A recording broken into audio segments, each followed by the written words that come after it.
وطر کے بعد کیا تہجد کی نماز پڑھ سکتے ہیں؟ سنا ہے کہ وطر پڑھنے کے بعد کوئی بھی نفل پڑھنا مکروہ ہے، کیا تہجد کی نماز بھی نہیں پڑھ سکتے؟ بنت طالب کراچی سے۔ رسول اللہ صلی اللہ علیہ وسلم کا ارشاد ہے اجعلوا آخر صلاتکم وطرا، وطر کو سب سے آخری نماز بناؤ۔ اس بیس پر بہت سے علماء کی رائے ہے کہ وطر سب سے آخر میں پڑھنا چاہیے اور وطر کے بعد کوئی نفل نہیں ہے، اور ہمارے شیخ حضرت مفتی رشید احمد صاحب رحمہ اللہ کا موقف بھی یہی ہے، اور احسن الفتاوی میں اس پر بڑا زبردست مدلل رسالہ بھی ہے۔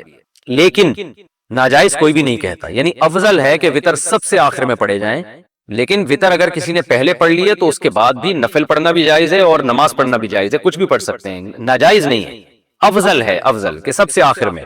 ناجائز نہیں ہے کیونکہ نبی صلی اللہ علیہ وسلم سے تو ثابت ہے صحیح سند سے کہ آپ نے وطر کے بعد 2 رکعت پڑھے ہیں، تو راجح یہی ہے کہ وہ 2 رکعت بھی وطر سے پہلے پڑھ لیں آپ، لیکن کوئی پڑھ لے تو ناجائز نہیں ہے۔ خاص طور پر جس کو یہ امید نہ ہو کہ تہجد میں میری آنکھ کھلے گی، وہ اگر وطر چھوڑ کے سو جائے گا اور رات کو آنکھ نہ کھلی تو وطر قضا ہو جائیں گے، اور وطر کی نماز واجب ہے۔ آپ صلی اللہ علیہ وسلم کی صحیح حدیث ہے اس بارے میں، من لم یوتر ان اللہ زادکم صلاۃ الا وہی الوتر، اللہ نے ایک اور نماز ہمارے لیے بڑھا دی اور وہ وطر ہے۔ تو وطر کے وجوب کے بڑے مضبوط دلائل ہیں، بہت سخت تاکید ہے وطر کی، تو اس کو آپ قضا نہیں کر سکتے۔ تو اگر رات کو آنکھ کھلنے کا خوف نہ ہو کہ پتہ نہیں آنکھ کھلے گی نہیں کھلے گی، تو پھر آپ کو چاہیے کہ عشاء کی نماز کے ساتھ ہی وطر پڑھ لیں، پھر اگر آنکھ کھلتی ہے تو تہجد بھی پڑھیں، تہجد کو ضائع نہ کریں۔ تو بہتر یہی ہے کہ وطر سب سے آخر میں ہو، لیکن پہلے پڑھ لیے تو بھی بلا کراہت، بغیر کسی کراہت کے نماز پڑھنا جائز، اس میں کوئی مکروہ نہیں ہے۔ تہجد کا وقت کب سے کب تک ہے؟ کیا تہجد فجر کی سنت سے پہلے کبھی بھی پڑھ سکتے ہیں یا اس کا کوئی بھی وقت فکس ہے؟ ارباس انصاری انڈیا سے۔ دیکھیں عشاء کے بعد تہجد کسی بھی وقت پڑھی جا سکتی ہے، لیکن سب سے زیادہ فضیلت والا وقت رات کا آخری تہائی حصہ ہے، یعنی عشاء کے بعد اور صبح صادق کے ٹائم کو 3 حصوں میں ڈیوائیڈ کر دیں برابر برابر، تو جو آخری تہائی ہوگا وہ سب سے بہتر وقت ہے تہجد کا۔ تو وہ نہیں ہو سکتا تو کبھی بھی سونے کے بعد اٹھ کے تہجد پڑھ سکتے ہیں، آدھی رات کو بھی بہتر ہے کہ نیند لیں، سونے کے بعد اٹھنا یہ تہجد کا افضل وقت ہے، اور اس کی بھی توفیق نہیں ملتی تو سونے سے پہلے بھی پڑھی جا سکتی ہے، لیکن سب سے افضل ہے آخری حصہ۔ پھر چلو آخری میں نہیں پڑھتے لیکن تھوڑی نیند لینے کے بعد اٹھ کے پڑھ لیتے ہیں، یہ بھی غنیمت ہے۔ یہ بھی نہیں ہوتا چلو عشاء کے بعد پڑھ لو۔ رات کے آخری حصے میں تہجد پڑھیں یا دعا کریں؟ رات کے آخری حصے میں تہجد کی نماز پڑھنا سب سے افضل بتایا گیا ہے، تو اگر فجر کی نماز سے 1 گھنٹہ پہلے تہجد کی نماز شروع کی جائے، پھر کچھ دیر تک درود شریف پڑھنے کے بعد دعا کی جائے، تو کیا یہ نماز پڑھنے اور دعا کی قبولیت کے لیے بہترین وقت ہوگا؟ اقصی حبیب انڈیا سے۔ جی سب سے بہترین وقت رات کا آخری حصہ ہی ہے، تہجد کا بھی اور دعا کا بھی۔ تہجد کا تو ہے قرآن میں جگہ جگہ ثابت ہے، نبی صلی اللہ علیہ وسلم کا اپنا معمول بھی ہے کہ عام طور پر آپ رات کے آخری حصے میں نماز پڑھتے تھے، اور دعا کے لیے بھی حدیث میں آتا ہے کہ اللہ تعالیٰ رات کے آخری حصے میں آسمان دنیا کی طرف آ کے صدائیں لگاتے ہیں، حل من مستغفر اغفر لہ، کوئی ہے مجھ سے گناہوں سے توبہ کرنے والا میں اس کے گناہوں کو معاف کروں، حل من مسترزق ارزق لہ، کوئی ہے روزی طلب کرنے والا کہ میں اس کو روزی دوں۔ تو اس لیے آپ اگر یہ معمول بنائیں تو بہت اچھا معمول ہے، کچھ وقت تہجد میں گزاریں اور پھر باقی وقت دعا میں گزاریں۔ تہجد کی نماز سنت ہے یا نفل؟ تہجد کی نماز سنت ہے یا نفل؟ صادق رفیق انڈیا سے۔ دیکھیں یہ سنت یا نفل یہ ٹرمز ہیں، اصطلاحات ہیں جو ایک دوسرے کے معنی میں بھی استعمال ہوتی ہیں۔ نفل کہتے ہیں اضافی نماز جو فرض نہ ہو، اس لحاظ سے تو تہجد نفل نماز ہے، لیکن ہر نفل پر نبی صلی اللہ علیہ وسلم نے پابندی نہیں کی ہے، اہتمام نہیں کیا ہے، تو جو وہ نوافل جن کا آپ صلی اللہ علیہ وسلم نے اہتمام کیا یا آپ ان کو پڑھا کرتے تھے تو ان کو سنت کہا جاتا ہے۔ تو اس لیے تہجد اس لحاظ سے نفل ہے کہ فرض واجب نہیں ہے، لیکن اس لحاظ سے سنت ہے کہ محض ایک عام نوافل کی طرح اس کی فضیلت نہیں ہے، بلکہ آپ صلی اللہ علیہ وسلم کی عادت تھی، تو اس لحاظ سے یہ سنت ہے، تو بہتر لفظ اس کے لیے سنت ہی ہے، اور یہ عام سنت نہیں ہے، اس کی بے پناہ فضیلت ہے۔ قرآن مجید میں اللہ نے اہل جنت کی جہاں بھی صفات بیان کی ان میں تہجد کا بھی عموماً ذکر کیا ہے، جیسے قرآن مجید میں آتا ہے کہ الذین یبیتون لربہم سجدا وقیاما، ہمارے جو نیک بندے ہیں وہ راتوں کو ہمارے سامنے سجدہ اور قیام کرتے ہیں، اور سورہ سجدہ میں اللہ تعالیٰ کے ارشاد ہے تتجافی جنوبہم عن المضاجع یدعون ربہم خوفا وطمعا، کہ ہمارے نیک لوگوں کے پہلو رات کو بستروں سے جدا ہو جاتے ہیں اور اپنے رب کو پکارتے ہیں خوف اور امید سے۔ تو یہ ساری چیزیں ہیں۔ نبی صلی اللہ علیہ وسلم نے ایک صحابی کے بارے میں فرمایا کہ فلاں کتنا ہی اچھا ہے، کاش وہ تہجد پڑھ لیتا، تو اس طرح کی روایات ہے۔ تو آپ صلی اللہ علیہ وسلم نے عبداللہ بن عمر کے بارے میں فرمایا، ان کو وصیت کی ان کے بارے میں صحابی سے فرمایا کہ یہ تہجد کا اہتمام کرے تو کیا ہی خوب ہے۔ عبداللہ بن عمر فرماتے ہیں اس کے بعد سے میں نے کبھی تہجد نہیں چھوڑی ہے۔ تو ایسی بہت ساری روایات ملتی ہیں۔ سورہ مزمل کا پورا دوسرا رکوع ہے ہی تہجد سے متعلق۔ ان ربک یعلم انک تقوم ادنی من ثلثی اللیل ونصفہ وثلثہ وطائفۃ من الذین معک واللہ یقدر اللیل والنہار، کہ آپ پوری رات تہجد نہیں پڑھ سکتے، آپ کو دن میں یعنی آپ کے جو ساتھی ہیں ان کو مزاربت بھی کرنی ہے، دنیا کے معاملات بھی نمٹانے ہیں، دن میں بعض اوقات جہاد بھی کرنا ہے، تو آپ رات کا کچھ حصہ اٹھ جائیے، آپ بھی اور آپ کے ساتھی بھی۔ تو بہت ہی اہتمام ہے۔ اور فقرؤوا ما تیسر منہ، اور اس میں جتنی تلاوت ممکن ہو آپ اللہ کے سامنے کھڑے ہوں اور قرآن کی تلاوت کیجیے۔ تو یہ اتنی ساری احادیث، اتنی ساری روایات سے علماء کہتے ہیں کہ بہت زیادہ محرومی کا باعث ہے یہ عمل کہ ایک آدمی تہجد نہ پڑھتا ہو۔ اور آپ صلی اللہ علیہ وسلم نے فرمایا کہ رات کے آخری حصے میں اللہ تعالیٰ آسمان دنیا کی طرف آتے ہیں اور یہ ندا لگاتے ہیں، هل من مسترزق ارزق له، هل من مستغفر اغفر له، کوئی ہے مجھ سے روزی مانگنے والا میں اس کو روزی دوں، کوئی ہے مجھ سے گناہوں کی معافی مانگنے والا میں اس کو معاف کروں۔ تو اس لیے رات کو جلدی سونا چاہیے، اور تہجد میں رات کے آخری حصے میں جو تہجد کا ٹائم ہے، جو سب سے اچھا ٹائم ہے، ویسے تو کسی بھی وقت رات کو پڑھی جا سکتی ہے، لیکن سب سے افضل ٹائم ہے کہ آپ سوئے اور سونے کے بعد رات کے آخری حصے میں اٹھیں اور اس وقت راز و نیاز کریں، اللہ کے سامنے دعائیں مانگیں۔ بہت زیادہ اس وقت دعائیں قبول ہوتی ہیں اور نماز کا بہت ثواب ہوتا ہے۔ ان قرآن الفجر کان مشہودا۔ تہجد کے بعد کچھ دیر سونا کیا سنت ہے؟ راشد صاحب لاہور سے پوچھتے ہیں، جب ہم تہجد کے لیے اٹھتے ہیں اور تہجد کے بعد تھوڑی دیر کے لیے لیٹ جاتے ہیں تو لیٹ جانا سنت ہے یا سو جانا سنت ہے، اور یہ سنت ہے یا نہیں، اس بارے میں رہنمائی فرمائیں۔ جی ہاں بھائی، سنت ہے۔ رسول اللہ صلی اللہ علیہ وسلم تہجد کی نماز کے بعد کچھ دیر ہلکی نیند لیا کرتے تھے، کیونکہ وہ وقت تھوڑا صحیح ہوتا ہے، تو تھوڑی دیر آپ سویا کرتے تھے۔ جب حضرت بلال اذان کہتے تھے، فجر کا وقت داخل ہوتا تھا، تو نماز سے تھوڑی دیر پہلے آپ آرام فرمایا کرتے تھے۔ قرآن کہہ رہا ہے اقیم الصلاۃ لدلوک الشمس۔ پیچھے قرآن نے تذکرہ کیا کہ رسول اللہ صلی اللہ علیہ وسلم پر اتنا زیادہ مشرکین کا دباؤ ہے کہ قرآن کہتا ہے کہ اگر ہم آپ کو ثابت قدم نہ رکھتے تو آپ بھی ان کی طرف مائل ہو جاتے۔ تو ظاہر ایک بہت سخت دباؤ اور جبر ہے آپ کے اوپر، تو ایسے موقع پہ ایسا کام کرنے کی ضرورت ہے جس سے آپ کو ثابت قدمی ملے اور اللہ کا قرب حاصل ہو۔ تو اس کا سب سے بہترین طریقہ قرآن کہتا ہے نماز ہے۔ یعنی اے نبی صلی اللہ علیہ وسلم، آپ نماز کو مضبوطی سے تھامیے تاکہ آپ کو ثابت قدمی ملے، آپ کو اللہ کا قرب ملے، کیونکہ جس اللہ کے لیے کام کیا جا رہا ہے نا، جب تک اس اللہ سے رشتہ مضبوط نہیں ہوگا تو اس کام میں آپ ثابت قدم نہیں رہ سکتے۔ اور اللہ سے رشتہ مضبوط کرنے کا سب سے بڑا ذریعہ نماز ہے۔ اس لیے قرآن کہتا ہے اقیم الصلاۃ، آپ نماز قائم کیجئے، لدلوک الشمس، سورج کے ڈھلنے کے وقت۔ سورج کب ڈھلتا ہے؟ جب بالکل بلندی پہ جا کے ڈھلنا شروع ہوتا ہے تو ظہر کا وقت شروع ہوتا ہے، الی غسق اللیل، رات کے اندھیروں تک۔ یعنی اس میں 4 نمازیں آ گئیں۔ سورج جب ڈھلتا ہے نا، بالکل بلندی پر ہوتا ہے، تھوڑا سا ڈھلتا ہے ظہر کا وقت، مزید ڈھلان پیدا ہوتی ہے عصر کا وقت، مزید ڈھلتا ہے مغرب کا وقت، اور پھر الی غسق اللیل، سورج تو غائب ہو جاتا ہے مغرب کے بعد، پھر رات کے اندھیرے میں یعنی عشاء کا وقت، وقرآن الفجر، اور فجر کے وقت میں، فجر کی تلاوت کے وقت میں۔ تو قرآن میں اشارہ کر دیا کہ اصل تلاوت کا وقت ہے ہی فجر کا۔ آج بعض اماموں کو ہم نے دیکھا ہے فجر میں بڑی مختصر تلاوت کرتے ہیں، یہ بالکل غلط ہے۔ سنت ہے فجر میں طوال مفصل، یعنی سورہ حجرات سے لے کے سورہ بروج تک کی جو لمبی لمبی صورتیں ان کو تلاوت کیا جائے۔ تو فجر کے قرآن کے وقت بھی آپ نماز قائم کیجئے۔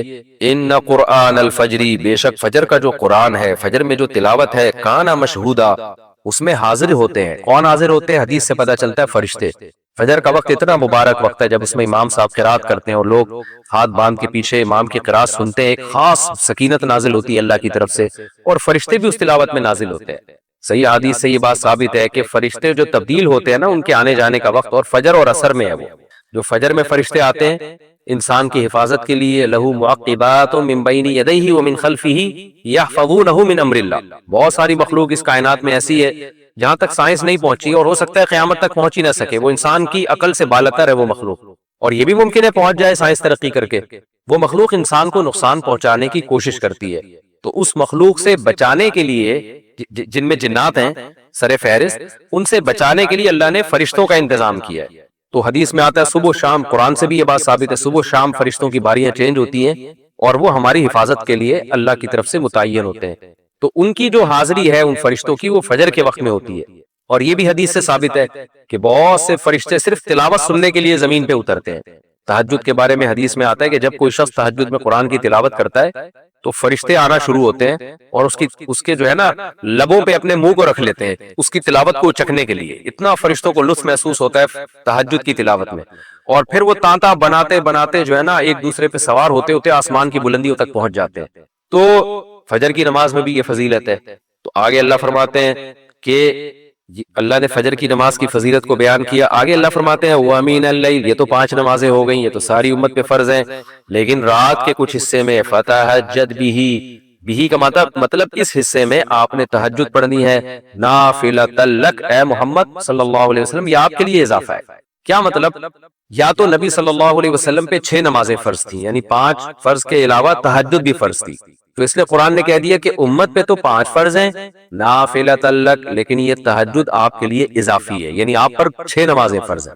ایک مطلب تو یہ بھی ہو سکتا ہے، اور جو علماء اس کے قائل ہیں کہ نہیں نبی پر تہجد فرض نہیں تھی، تو ان کے نزدیک اس آیت کی تفسیر یہ ہوگی کہ یہ آپ کے لیے ایک اضافہ ہے اللہ کے قرب حاصل کرنے کا، یعنی 5 نمازیں تو پڑھنی ہی پڑھنی ہے، لیکن آپ اللہ کے قرب کے لیے ایک اضافی چیز بھی آپ کو دی جا رہی ہے تاکہ آپ کے درجات اور زیادہ بلند ہوں۔ تو ایسی صورت میں یہ صرف نبی کے ساتھ خاص نہیں ہے، کیونکہ خطاب نبی سے چل رہا ہے، اس لیے اللہ نے کہہ دیا آپ کے لیے اضافہ، ورنہ حقیقت میں پوری امت کے لیے یہ اضافہ ہے۔ آگے اللہ فرماتے ہیں عَسَىٰ أَن يَبْعَثَكَ رَبُّكَ، امید ہے کہ آپ کو آپ کا رب پہنچا دے مقام محمود تک۔ یہ مقام محمود کیا ہے؟ شفاعت کبریٰ، یعنی تمام پیغمبر نبی کے پاس آئیں گے کہ آپ سفارش سے آغاز کریں، یعنی سفارش کا آغاز آپ سے ہوگا، پھر آپ صلی اللہ علیہ وسلم سفارش کریں گے۔ تو یہ ایک سب سے اونچا مقام ہے جو اللہ قیامت کے دن رسول اللہ صلی اللہ علیہ وسلم کو دے گا، اور جس سے آپ کی تمام پیغمبروں پر فضیلت ثابت ہو جائے گی کہ جب تک آپ کی طرف سے شفاعت کی ابتدا نہیں ہوگی کوئی اور پیغمبر سفارش نہیں کریں گے۔ تو اللہ نبی صلی اللہ علیہ وسلم کو تسلیاں دے رہا ہے کہ یہ مشرکین کا جو آپ پہ اوپر بے پناہ دباؤ ہے، جبر ہے، آپ اس میں تسلی رکھیے، آپ نماز قائم کریں اور تہجد کی پابندی کریں، اللہ نے آپ کو بہت بڑا آگے چل کے مقام دینا ہے۔ تو چونکہ نبی صلی اللہ علیہ وسلم بھی بشر تھے نا، مشرکین کے دباؤ کی وجہ سے آپ بھی ایک پریشانی میں آتے تھے، تو اس لیے اللہ آپ کو ثابت قدم رکھنے کے لیے آپ صلی اللہ علیہ وسلم کو یہ خوشخبریاں سنا رہا ہے کہ آپ نے اپنا اس عمل کو فوکس کرنا ہے، نماز اور تہجد کو، تاکہ آپ کا اللہ سے قرب رہے، اور اللہ آپ کو خوشخبری دے رہا ہے کہ امید ہے آپ کا رب آپ کو بہت بڑے مقام تک پہنچا دے۔ رہا مسئلہ مشرکین کی دھمکیوں کا کہ یہ پوری کوشش کر رہے ہیں کہ آپ کو مکہ سے نکال دیں، تو ہم نے تو بتا دیا کہ یہ خود بھی نہیں پنپ پائیں گے، لیکن آپ نے اللہ سے کیا دعا مانگنی ہے؟ وَقُلْ رَبِّ، کہہ دیجئے اے میرے رب، ادخلنی مدخل صدق، مجھے مکہ میں داخل کیجئے مرغوب داخلہ، اچھا داخلہ، اور مجھے مکہ سے نکالیے بھی اچھے طریقے سے، یعنی اچھا نکلنا ہو میرا، ایسا نکلنا جس کے نتائج اچھے ہوں۔ اس میں اشارہ ہے کہ آپ صلی اللہ علیہ وسلم کو مکہ سے نکالنے پر مجبور کیا جائے گا، اور ایک وقت آئے گا کہ آپ مکہ سے نکلیں گے۔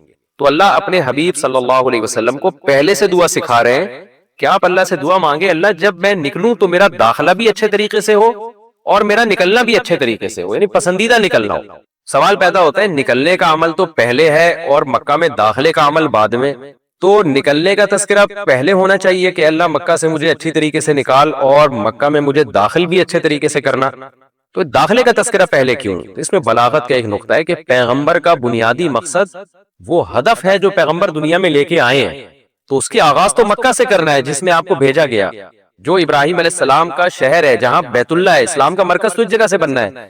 تو اس جگہ سے اگر نکالنا ہی مقصد ہے تو یہ جگہ تو رہ گئی نا پھر جو ابراہیم علیہ السلام کا مرکز اور ابراہیم علیہ السلام کی دعائیں تھیں، تو اس لیے اصل مقصد تو یہ کہ مکہ میں داخل میں اچھے طریقے سے ہوں، جو پیغمبر کا مقصد تھا دنیا میں آنے کا، مکہ فتح کر کے داخل ہوں، یہاں مجھے غلبہ ملے، اور یہاں میرا جب داخلہ ہو تو ایسا داخلہ جس کو میں پسند کروں۔ یہ جو ابھی میں مکہ میں کہیں سفر سے جا کے واپس آتا ہوں، یہ داخلہ وہ داخلہ نہیں ہے جو میں چاہتا ہوں۔ تو چونکہ مکہ سے نکلنا مقصد نہیں ہے، نکالا اس لیے جا رہا ہے تاکہ داخلہ ایک طاقت کے ساتھ ہو اور اچھے طریقے سے داخلہ ہو، اس لیے اس داخلے کا تذکرہ پہلے کیا جا رہا ہے۔ ہاں وہ داخلہ اس وقت تک ممکن نہیں ہے جب تک مکہ سے ایک دفعہ آپ کا خروج نہ ہو، تاکہ مدینہ میں ریاست بنے اور آپ 10,000 کا لشکر لے کر فاتحانہ انداز سے مکہ میں داخل ہو، اور جس مقصد کے لیے اللہ نے آپ کو بھیجا تھا وہ مقصد پورا ہو۔ تو وہ مقصد نکلے بغیر پورا ہو نہیں سکتا، اس لیے نکلنے کا تذکرہ کر دیا، ورنہ اصل مقصد تو یہ ہے کہ اللہ میں مکہ سے نکلنا نہیں چاہتا، میں مکہ میں داخلہ چاہتا ہوں۔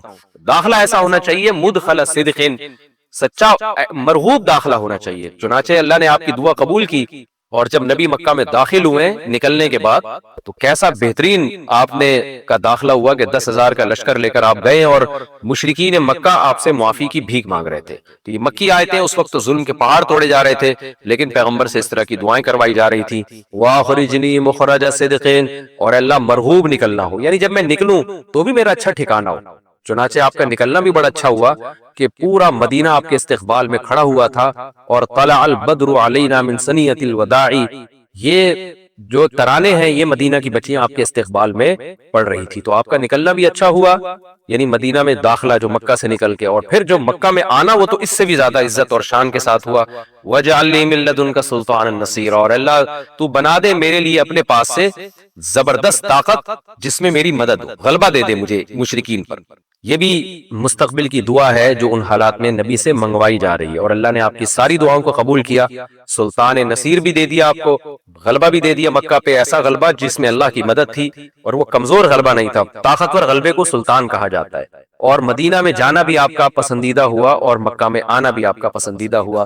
اور اے نبی آپ یہ بھی کہہ دیجئے جاء الحق، حق آ چکا ہے، وزہق الباطل، اور باطل فنا ہو چکا ہے۔ حالانکہ جس وقت یہ دعا منگوائی جا رہی تھی باطل فنا نہیں ہوا تھا، لیکن ماضی سے جب کسی چیز کو تعبیر کیا جاتا ہے تو یہ بتانے کے لیے گویا یہ کام ہو چکا ہے، حالانکہ ہوا نہیں، ہوگا، لیکن نبی کی زبان سے نکلوایا جا رہا ہے کہ اب مشرکین میں اعلان کر دیں کہ بس یہ کام ہو چکا ہے، حق آ گیا، باطل ختم، اور یعنی ہوگا تو فیوچر میں، لیکن گویا ابھی ہو چکا ہے۔ اتنا یقینی ہے کہ میں تمہیں اس کی پہلے سے خبر دے چکا ہوں کہ باطل اب پنپنے نہیں پائے گا، کیونکہ حق اب آ چکا ہے۔ ان الباطل کان زہوقا، اور باطل تو ہے ہی فنا ہونے والی چیز، جب حق آتا ہے تو باطل فنا ہو جاتا ہے۔ نبی صلی اللہ علیہ وسلم جب مکہ مکرمہ میں داخل ہوئے نا تو آپ بتوں کو چھڑیوں سے گراتے تھے، چھڑی سے مکہ میں داخل ہو کے 360 بت کو ایک ایک کر کے چھڑی مارتے تھے، اور وہ بت الٹے لڑکتے تھے۔ تو آپ اس موقع پر یہ آیت پڑھ رہے تھے کہ جاء الحق وزہق الباطل ان الباطل کان زہوقا۔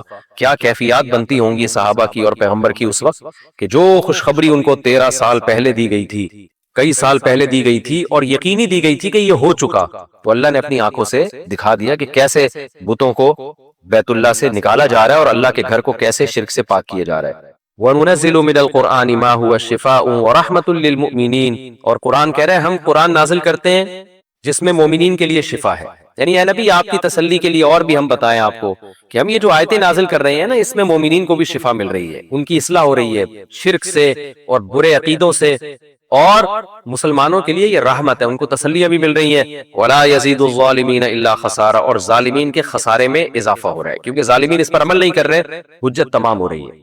وَإِذَا أَنْعَمْنَا عَلَى الْإِنسَانِ أَعْرَضَ وَنَأَىٰ بِجَانِبِهِ، قرآن کہتے ہیں ہم جب انسان پر احسان کرتے ہیں تو وہ اعراض کرتا ہے اور اپنے پہلو کو ہٹا دیتا ہے، نعمت ملنے کے بعد بجائے اللہ کے قریب ہونے کے اللہ سے دور ہوتا ہے۔ وَإِذَا مَسَّهُ الشَّرُّ، اور جب انسان کو کوئی مصیبت پہنچتی ہے كَانَ يَئُوسًا، تو مایوس ہونے لگتا ہے، یعنی انسان کے بارے میں شکایت کی جا رہی ہے کہ اس کا اللہ پر ایمان نہیں ہے۔ پیغمبر کا مقصد ہے اللہ سے جوڑنا، تو یہ جو مشرکین ہیں جو اللہ کو نہیں مانتے، یہ خوشیوں میں بھی اللہ کو بھولتے ہیں اور غم میں بھی اللہ کو بھولتے ہیں، اسباب کو دیکھتے ہیں زیادہ۔ جب اسباب کو آپ دیکھتے ہو اور پریشانی آتی ہے تو اسباب بتا رہے ہوتے ہیں پریشانی دور نہیں ہو سکتی، تو مایوس ہونے لگتے ہیں، ڈپریشن میں جاتے ہیں، اور جب خوشی آتی ہے تو اپنا کمال سمجھتے ہیں لہذا اترانے لگتے ہیں اور خدا سے دور ہو جاتے ہیں۔ تو اے نبی ان سے کہہ دیجئے کل یعمل علی شاکلتہ، ہر شخص اپنی نیچر کے مطابق عمل کر رہا ہے۔ اچھے لوگ کیا کرتے ہیں کہ جب انہیں خوشی ملتی ہے تو شکر ادا کرتے ہیں، اور غم آتا ہے تو مایوس نہیں ہوتے، ان کو پتہ ہے غم اللہ دور کر سکتا ہے۔ فربکم اعلم، تمہارا رب